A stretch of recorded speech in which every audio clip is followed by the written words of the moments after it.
Assalamualaikum warahmatullahi wabarakatuh. Ketemu lagi dengan saya, Saprudin Itur. Kepada semuanya, selamat pagi, selamat siang, selamat sore, dan selamat malam untuk kita semua. Baik, kali ini kita ketemu lagi, kita akan berbicara kembali masalah COVID-19. COVID-19 atau virus corona yang menggila di muka bumi.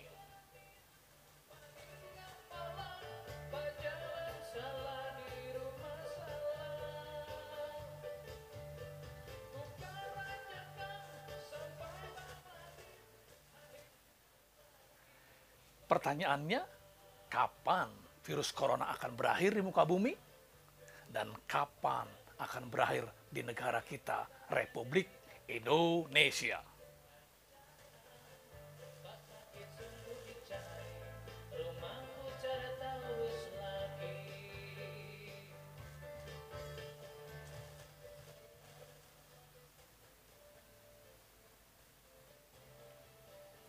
Bapak Ibu sekalian, seluruh netizen, dan termasuk adik-adik, anak-anakku sekalian, bahkan cucu-cucuku sekalian.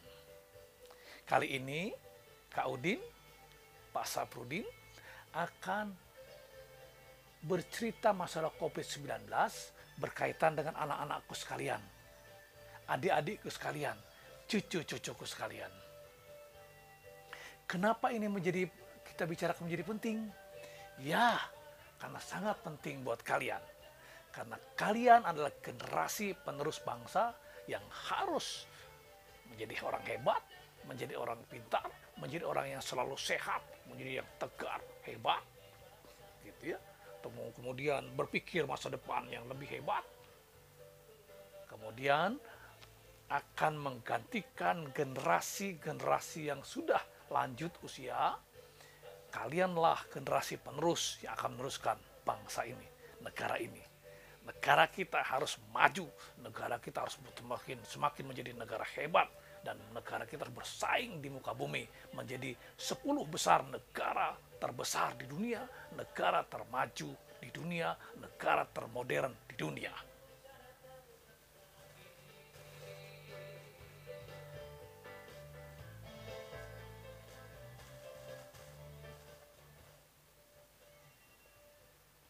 Bapak Ibu sekalian, khususnya buat anak-anakku, adik-adikku, dan cucu-cucuku semua, COVID-19 insya Allah akan berakhir pada tahun 2022. Pertanyaannya, loh, kenapa lama sekali? Ya, karena vaksin untuk melawan virus COVID-19 atau virus corona itu membutuhkan waktu yang cukup panjang sampai bisa diproduksi dan bisa disuntikkan kepada semua rakyat Indonesia dan semua rakyat seluruh dunia. Apakah vaksin sudah diteliti? Apakah vaksin sudah ditemukan? Ya, vaksin sudah dilakukan penelitian. Vaksin itu pun sudah ditemukan. Tetapi membutuhkan proses, tidak bisa langsung disuntikan kepada manusia. Karena khawatir berakibat fatal, lebih fatal lagi daripada virus coronanya. Akibat dari kesalahan yang fatal bagi semua negara yang sudah melakukan penelitian antivirus itu atau vaksin itu. Di Indonesia bekerja sama dengan Cina, bekerja sama dengan Korea Selatan, sudah membangun kekuatan vaksin itu. Saat ini adik-adikku sekalian, anak-anakku sekalian, vaksin itu sudah ditemukan. Vaksin itu sudah berproses pada fase pertama dan fase kedua. Diteliti, kemudian dikembangkan, ditemukan, ya oke, ini vaksin yang bisa melawan virus corona. Lalu kemudian fase berikutnya, fase pertama setelah diteliti tadi, fase pertama diuji cobakan kepada binatang dulu. Membutuhkan waktu cukup lama. Kemudian setelah selesai, sukses di binatang, baru diuji cobakan, divaksinkan kepada manusia. Fase yang kedua ini sangat berhati-hati, karena ada kemungkinan perbedaan antara binatang yang diteliti dengan manusia. Oleh karena itu, di fase kedua diuji cobakan sekitar 100 orang untuk menentukan kehebatan, kekuatan, dan kemampuan melawan virus corona, vaksin tersebut. Fase kedua di Indonesia bekerja sama dengan 2 negara itu sudah dilakukan. Sekarang akan dilakukan kembali fase ketiga, fase yang menentukan sekali. Apabila berhasil pada fase ketiga, setelah fase kedua berhasil, fase ketiga berhasil, maka sudah siap untuk diproduksi, dibuat sebanyak-banyaknya. Nah, fase ketiga ini membutuhkan waktu 6 bulan. 6 bulan loh adik-adikku saya, anak-anakku sekalian, tidak tanggung-tanggung waktunya, 6 bulan. Nah sekarang baru akan diuji cobakan sekitar antara bulan Agustus sampai bulan September. Apabila bulan Agustus dimulai di awal, ini kan bulan Juli nih. Apabila di bulan Agustus dimulai divaksinkan kepada fase ketiga sekitar 1.000 orang sampai 10.000 orang di beberapa negara, berarti ya, di India, di Afrika, kemudian di Indonesia sendiri, kemudian di Korea sendiri, kemudian di Cina sendiri, kemudian di beberapa negara lain, terbukti bisa sukses, maka akan diproduksi. Jadi kita hitung ya, coba apabila benar dan bisa benar dilakukan karena berhasilnya di fase kedua, bulan Agustus, hitung adik-adik, anak-anakku sekalian, Agustus, September, November, Desember, Januari, Februari. Berarti bulan Februari baru dinyatakan ya vaksin itu sukses. Sudah diuji cobakan di fase ketiga. Bulan berapa tadi? Bulan Februari tahun depan. Berarti Februari tahun 2021. Nah setelah oke, maka mulailah dipabrikkan, dimasukkan di pabrik adik-adik, diproduksi, diperbanyak, mungkin dibuat dalam botol-botol kecil, yang kemudian disedot pakai suntikan, lalu disuntikan ke orang, ke manusia, divaksinkan. Nah memproduksi ini juga membutuhkan waktu cukup lama adik-adik. Karena penduduk Indonesia jumlahnya 260 juta lebih. Artinya memproduksi dalam waktu sebulan dan 2 bulan itu mungkin hanya sekitar 100 juta vaksin. Artinya bisa memakan waktu sampai 6 bulan juga begitu. Baru vaksin bisa diproduksi penuh untuk semua rakyat Indonesia. Padahal vaksin itu harus disuntikan kepada semua rakyat Indonesia, termasuk kalian, termasuk adik kalian. Ya, semua, dari yang dewasa, kakek-kakek, nenek-nenek, pemuda, remaja, ayah dan ibu kalian, gitu. Kemudian kakak-kakak kalian, termasuk kalian sendiri, kemudian adik-adik kalian yang sampai yang kecil. Itu harus divaksin. Tetapi pemerintah pasti akan memprioritaskan. Artinya ada yang diutamakan lebih dahulu. Setelah vaksin itu jadi, tidak mungkin disuntikan kepada semua orang. Karena jumlahnya sangat banyak rakyat Indonesia. Gitu. Artinya, begitu dibuat sekitar 100 juta, gitu ya, separuh dari penduduk Indonesia, paling tidak, itu yang utama divaksin adalah tenaga medis. Tenaga medis, adik-adik. Siapa itu tenaga medis? Para dokter, para perawat, para relawan yang berjuang di depan, di garda depan untuk menahan lajunya virus corona yang menyerang manusia dan berupaya supaya orang yang sudah terserang atau terpapar itu sembuh. Tidak dibiarkan, karena itu kewajiban negara, kewajiban pemerintah, ya kewajiban kita semua. Nah, menunggu waktu sampai bulan Februari 2021 baru vaksin itu selesai dilakukan uji coba yang terakhir, yang ketiga. Kemudian kita masih menunggu lagi masa produksinya antara 6 bulan sampai antara 3 bulan sampai 6 bulan, baru bisa disuntikkan semua, divaksinkan semua kepada rakyat Indonesia yang berjumlah kurang lebih 260 juta itu, termasuk kalian. Maka barulah kita melihat sama-sama hasil evaluasinya sukses dan aman. Bagi yang masih ada masalah, pasti akan disuntik ulang. Ada yang disuntik sekali, bahkan ada kemungkinan ada yang sampai 2 kali disuntiknya, adik-adikku sekalian. Lama kan? Setahun kan? Itu apabila sukses adik-adik, setahun. Artinya masa normal nanti tahun 2022. Bagaimana dengan sekolah kalian? Gitu kan? Ya, kita harus menunggu proses semuanya. Apabila angka terpaparnya COVID-19 di negara Indonesia masih meningkat, maka otomatis pemerintah belum berani memberikan kesempatan kepada kalian sekolah kembali di sekolah-sekolah, bertemu langsung dengan guru-guru kalian. Karena apa? Karena dikhawatirkan resiko terpaparnya virus corona lewat sekolah itu sangat tinggi.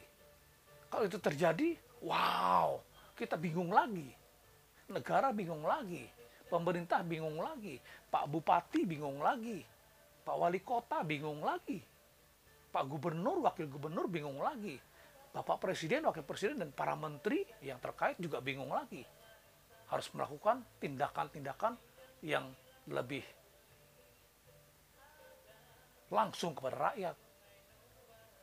Nah, oleh karena itu, sebelum kita hidup normal, saat ini nih, kita hidup dalam suasana new normal. Atau disebut juga dengan tatanan baru dalam kehidupan baru. Yang berperilaku beda dengan kehidupan sebelum COVID-19. Dekade tahun 2019. Gitu ya.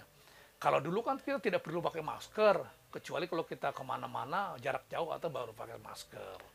Atau kalau kita batuk-batuk atau bersih-bersih baru kita pakai masker. Tapi sekarang kita diwajibkan. Dan adik-adik semua, bapak-bapak dan ibu-ibu semua, wajib stay di rumah.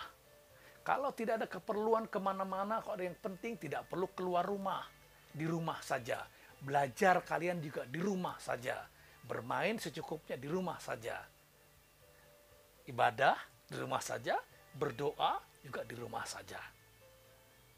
Apabila kita keluar, kita wajib mengikuti protokol kesehatan Indonesia maupun protokol kesehatan dunia, WHO atau PBB. Pertama, kalau kita bepergian kemana-mana, ingat ya, begitu bepergian kemana saja, masuk kemana saja, kalau memang di sana ada tersedia tempat mencuci tangan dengan sabun, cucilah tangan kalian sebersih-bersihnya. Cuci begini dulu, set, begitu ya. Oke, baru bagian belakangnya gantian gitu. Baru gosok yang ininya, semua bersih, ini digosok, kemudian ini juga digosok, begitu. Kemudian ujungnya digosok supaya ujung dan sela-sela kuku juga tergosok karena khawatir virusnya sudah masuk di sana. Begitu. Kemudian kita tarik-tarik begini, kita gerak-gerakan supaya bersih. Setelah itu, setelah cukup bersih semua bagian tangan, barulah kita cuci dengan air yang mengalir, air yang muncrat. Gitu ya, bersih. Cuci sampai bersih. Karena virus corona itu akan hilang dan akan mati karena kekuatan sabun. Dia hilang dan jatuh. Hilang dari apa. Jadi setiap keluar di rumah kita juga harus menyiapkan itu sebaiknya. Di depan rumah harus ada air dan sabun. Jadi begitu datang ada dari luar atau dari bermain, segera cuci tangan yang bersih. Tapi kalau bepergian lebih jauh lagi, umpamanya ibu dan bapak ke pasar atau kemana yang lebih jauh, sebaiknya pakaiannya dibuka, ganti dan dicuci, kemudian mandi sebersihnya. Kalau perlu bapak-bapak, ibu-ibu, kalau yang haji mungkin pakai kopiah haji, kalau yang tidak mungkin pakai topi untuk menutupi kepala, di samping pakai masker kalau keluar. Anak-anak juga begitu.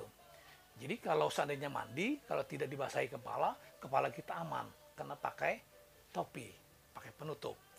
Kalau ibu-ibu yang pakai jilbab, aman. Jilbabnya saja yang diletakkan. Artinya kepalanya begitu dibuka, terbebas. Yang tidak pakai jilbab, usahakan ditutup. Apa pakai topi atau pakai apa untuk menjaga kemungkinan virusnya itu menempel di bagian rambut-rambut kita. Ketika kita pegang begini, maka otomatis virusnya sudah kena di telapak tangan kita. Telapak tangan kita ini yang beresiko, karena kita selalu memegang mulut, memegang hidung, memegang mata, memegang telinga. Itu yang tidak bisa terhindarkan. Sedangkan virus ada di telapak tangan kita, maka otomatis terpegang, masuk ke mulut, terpegang di hidung, masuk ke hidung, terpegang ke mata, dia masuk di mata. Karena sangat kecil sekali, dia melintasi masuk di mata pun tidak terasa. Kemudian dia mencari inangnya, mencari tempatnya di paru-paru kita. Bagi yang lemah, bagi yang ada penyakit, bagi yang apa, yang keadaan secara down, maka dia akan sakit karena paparan itu. Kemudian, ya, dia di samping kalau keluar harus pakai masker, kemudian jaga jarak, tidak boleh dekat-dekat. Paling tidak 1 meter dari teman-teman kalian. Bapak ibu juga begitu, harus menjaga jarak 1 meter. Kemudian hindari bergerombol. Kalau ada kelihatan terlalu banyak, jangan ikut ke situ. Kita menghindar atau ngobrol lah, tapi dari jarak jauh, jauh-jauh saja gitu. 1 meter ngobrolnya, gitu ya. Biar teriak-teriak ngobrol, tapi tetap pakai masker. Gitu. Kemudian hindari salaman, bersentuhan, gitu ya, bersentuhan antar tubuh, baik sesama laki-laki, sesama perempuan, atau laki-laki perempuan yang kita tidak tahu siapa di antara kita, di antara kalian yang sudah terpapar virus dan membawa virus itu kemana-mana. Kita tidak tahu. Itu yang kita jaga. Jangan sampai tidak usah salaman, cukuplah salaman pakai siku saja, gitu ya. Gitu. Atau salaman pakai kaki, tapi jangan kuat-kuat dong. Kalau terlalu kuat kan nanti sakit kakinya. Biasa aja gitu. Gitu ya. Kalau keluar pakai masker, jaga jarak, hindari berkerumun orang banyak karena berisiko. Kemudian jangan bersalaman, jangan bersentuhan, apalagi ibu-ibu dan bapak-bapak sering kalau ketemu teman lama atau apa gitu, bersalaman lalu bersiuman, kiri kanan cium, kiri cium kanan. Hindari, jangan lakukan itu sementara ini. Karena resikonya terlalu tinggi. Begitu virus itu ada di sekitar pipi kita, di sekitar mulut kita, bersentuhan langsung seperti itu, maka yang disentuh terkena, yang menyentuh pun langsung terkena. Karena dia sangat kecil dan otomatis menempel. Itu dia. Ya, Derik ya. Anak-anakku sekalian, hati-hati. Jaga diri. Siapa lagi yang menjaga diri kalian kalau bukan kalian?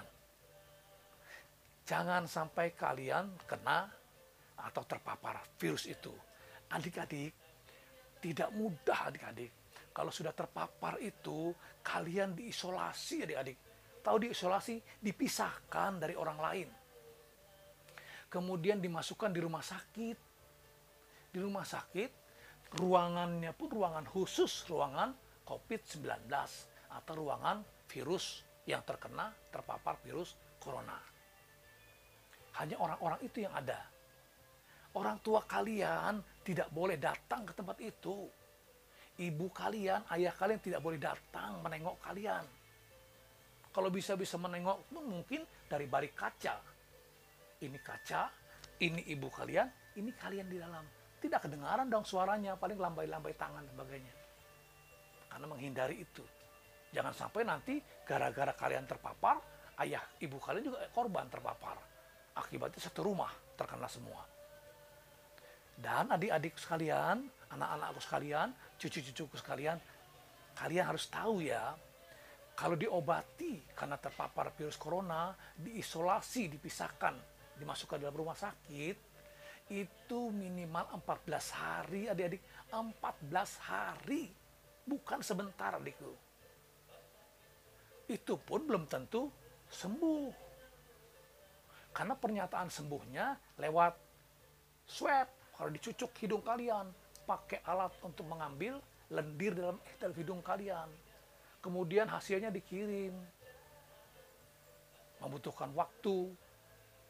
Baru diketahui negatif atau positif. Kalau masih dinyatakan positif, maka otomatis kalian belum boleh keluar dari rumah sakit. Dan pernyataan negatifnya itu pun harus 2 kali. Periksa pertama, negatif. Periksa kedua, negatif. Baru boleh keluar. Bayangkan tadi. Berat kan? Paling sedikit 14 hari. Rata-rata di atas 15 hari. Bahkan ada yang sebulan dan ada yang sampai 2 bulan di rumah sakit, adik-adik. Diisolasi di sana. Padahal mungkin sehat-sehat aja. Tidak sakit, tidak tergeletak. Sehat saja. Tapi sebelum di swab, sebelum diambil data di hidung dan belum dinyatakan negatif 2 kali, otomatis kita masih berada di tempat isolasi itu, di rumah sakit, di ruang khusus di rumah sakit itu. Bayangkan adik-adik, sebulan adik terpisah dengan orang tua, tidak tidur di tempat tidur sendiri, tidak makan bersama-sama orang tua kalian atau adik-adik sekalian atau kakak-kakak kalian yang sering ribut, sering ketawa, sering kebabak, kadang-kadang guyonan, kadang-kadang rebutan kue, kadang-kadang rebutan ikan dan sebagainya. Di rumah sakit sepi, kalian sedih. Orang tua akan sedih sekali. Ibu kalian, ayah kalian sedih. Kakek nenek kalian juga sedih. Kakak-kakak kalian juga sedih. Keluarga kalian semua ikut sedih. Tapi kesedihan itu tidak bisa disampaikan langsung kepada kalian. Karena mereka tidak bisa mengunjungi kalian langsung. Gitu. Paling-paling mendengar kabar, gimana kabarnya Pak? Si Ali, yang punya namanya Ali. Si Ali gimana Pak? Sudah sembuh kah?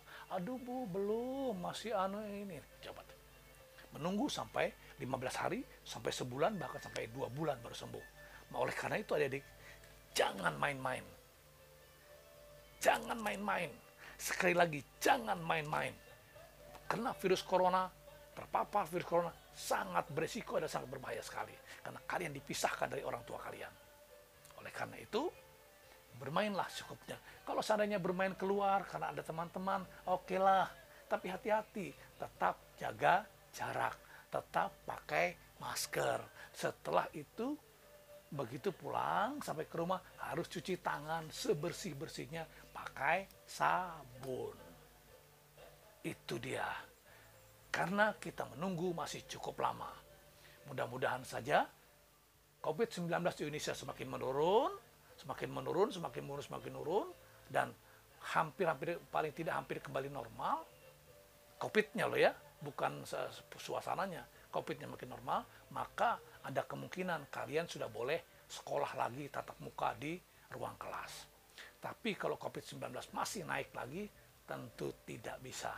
Kalian tetap berada di rumah, kalian tetap belajar di rumah adik-adikku sekalian. Sabar ya, kita harus berdoa kepada Allah, kepada Tuhan yang Maha Kuasa. Mudah-mudahan Allah mensegerakan vaksin corona itu jadi dan bisa disuntikan kepada semua umat manusia di muka bumi, termasuk rakyat Indonesia yang jumlahnya lebih 260 juta ini. Dan kemudian semuanya sukses dan kita kembali dalam hidup normal seperti sedia kala. Itu adik-adik.